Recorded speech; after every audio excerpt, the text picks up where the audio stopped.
5 seconds. Start. மாண்புமிகு தலைவர் அவர்களே, நான் சமுதாய அபிவிருத்தி திட்டங்கள் குறித்த இந்த மானியத்தை ஆதரித்து ஒரு சில வார்த்தைகள் சொல்ல விரும்புகிறேன். இத்திட்டத்தினால் எங்கள் தாலுகாவில் 6 கிராமங்கள்தான் நன்மை அடைந்திருக்கின்றன. காரணம், எந்த வேலையை செய்வது என்று முடிவு செய்திருந்தாலும் டில்லியிலிருந்து அனுமதி பெற்ற பிறகுதான் அந்த வேலைகளை செய்ய வேண்டிய நிலையில் இருக்கிறோம். இதனால் ஒரு சிறிய வேலை செய்ய வேண்டும் என்றாலும் கூட காலதாமதம் ஆகிறது.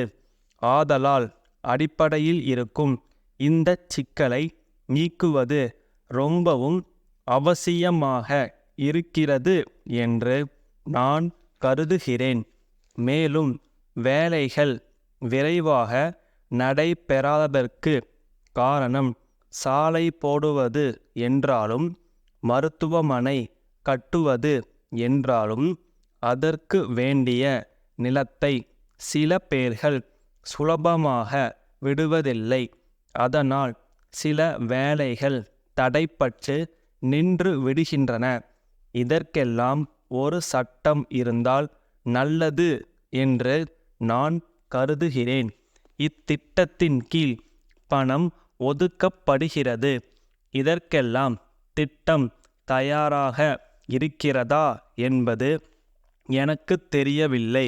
ஏனென்றால் கிராம கைத்தொழில் அபிவிருத்தி திட்டம் பிற்போக்காக இருந்து கொண்டிருக்கிறது.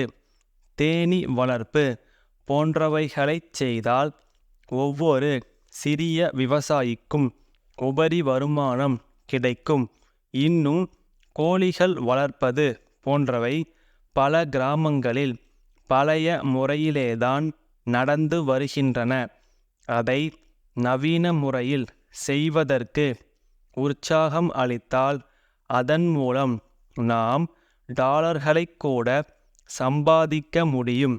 அடுத்தபடியாக நமது அரசு முற்றிலும் கவனிக்காமல் இருக்கும் மற்றொரு தொழில் மண்பாண்டத் தொழில். மத்திய அரசு இத்தொழிலை அபிவிருத்தி செய்வதற்கு சிரத்தை எடுத்துக்கொண்டு வேலை செய்து கொண்டு வருகிறது. ஆனால் நம்முடைய அரசு இது குறித்து எந்த விதமான முயற்சியும் எடுத்துக்கொள்ளவில்லை.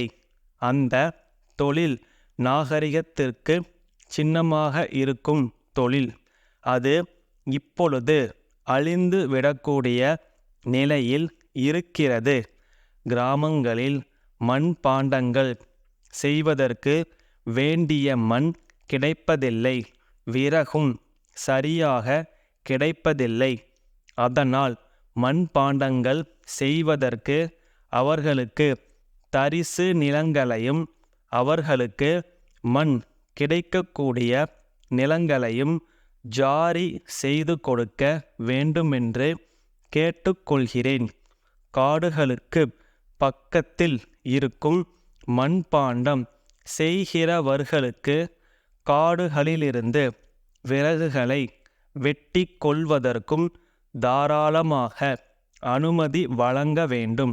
அப்படி செய்தால் மிகவும் நன்மையாக இருக்கும். இன்னும் ஒரு முக்கியமான செய்தி இருக்கிறது. சமுதாய அபிவிருத்தி திட்ட பகுதியில் உழைப்பை பயன்படுத்த வேண்டுமென்று சொல்கிறார்கள். ஆனால் பல இடங்களில் அப்படி பயன்படுத்துவதாக தெரியவில்லை. அதற்கு காரணம் அங்கு வேண்டிய பிரச்சாரம் இல்லை. அந்த வேலைகளை எல்லாம் ஒப்பந்தக்காரருக்கு விட்டுவிட்டு அரசு கொடுக்கும் பணத்தையை வைத்துக்கொண்டு பல வேலைகளை செய்வதில் சரி செய்து விடுகிறார்கள். அப்படி மக்கள் உற்சாகத்துடன் இதில் பங்கெடுத்து கொள்ள பிரச்சாரக்காரர்களை நியமிக்க வேண்டுமென்று இந்த சந்தர்ப்பத்தில் நான் கேட்டுக்கொள்கிறேன். சாத்தூர் தேசிகன் கூட்டமைப்பிலிருந்து நாக்பூர் திரு ராமையா அவர்களுக்கு எழுதும் கடிதம். அன்புடையீர், நாக்பூரில் எங்களுடைய பொருள்களுக்கு விற்பனை ஏஜெண்டாக பணியாற்ற ஏற்றுக்கொண்டு எழுதிய கடிதம் கிடைத்தது. ஏற்கனவே அங்கு எங்கள் பொருள்களுக்கு கிராக்கி உள்ளது. இத்துறையில் பல வருடங்களாக பணியாற்றி வரும் உங்களைப் போன்ற ஒருவர் எங்களுடைய ஏஜெண்டாக பணியாற்றினால் விற்பனை இன்னும் அதிகரிக்கும் என்பதில் சந்தேகமில்லை. இது குறித்து நீங்கள் சொல்லியுள்ள நிபந்தனைகளும் ஏற்றுக்கொள்கிறோம். 2 வாரங்களுக்கு ஒரு முறை விற்பனை குறித்த ஒரு விவர அறிக்கையை எங்களுக்கு அனுப்பி வைக்குமாறு கேட்டுக்கொள்கிறோம். மாதத்திற்கு ஒரு முறை கணக்கு தீர்க்கப்படும் என்பதை தெரிவித்துக் கொள்கிறோம். உங்களுடைய வாடிக்கையாளர்களுக்கு விலையில் தள்ளுபடி அளிப்பதையும் பற்று வரவில் விற்பனை செய்வதையும் பொறுத்தவரையில் நம்முடைய பரஸ்பர உரிமையை பாதிக்காத வகையில் அது முற்றிலும் உங்களுடைய விவேகத்தை பொறுத்தது. இத்துடன் இணைக்கப்பட்டுள்ள ஒப்பந்த நமூனாக்களில் நாங்கள் கையெழுத்து இட்டுள்ளோம்.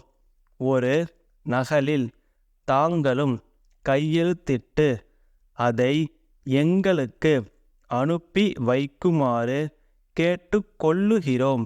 தங்கள் நம்பிக்கையுள்ள ஸ்டாப்.